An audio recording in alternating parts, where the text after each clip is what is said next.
Welcome back, students, for our second keywords and concepts video this week.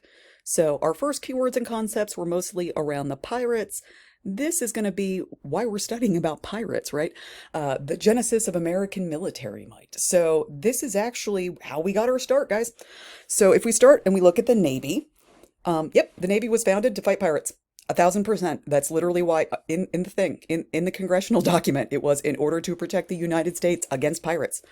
It sounds incredibly silly now, but as we discussed in our last slide, this was like a serious problem. Like this was a huge deal. You could have privateers or pirates blocking access to trade routes, harassing all of your merchant vessels, making it so that nobody can make any money. And frankly, we just fought a whole war so that we could keep our own money. So we're not going to be excited about that, right?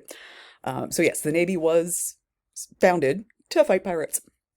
And did you ever wonder why the Marine Corps is the only branch of the military to answer directly to the president? You're not going to wonder that after this week because this conflict is why. Jefferson was displeased, basically, with Congress's lack of action to send the Navy. And he was like, well, I don't need their permission to send Marines.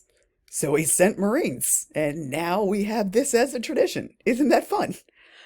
So that was Jefferson basically refusing to pay tribute to the pirates. Kind of, we don't negotiate with terrorists. The first time we've ever done that as a policy.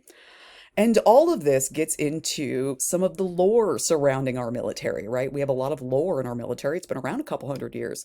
So when you look at something like the Marines' hymn, and you have this line from the halls of Montezuma to the shores of Tripoli, and you're kind of going, we were in Tripoli? Yeah, really early. Like super early. It was the first place the Marines were. So it's really coming up in our history and in our traditions, this really early conflict. And then the last thing we have in here, again, this is more just useful and fun information. If you ever wondered where leathernecks, calling Marines leathernecks comes from, it comes from this exact conflict. So Marines used to wear like a leather collar around their necks when we fought a lot with swords and stuff, because they did a lot of hand-to-hand combat. This was how they protected their necks so they wouldn't get slashed.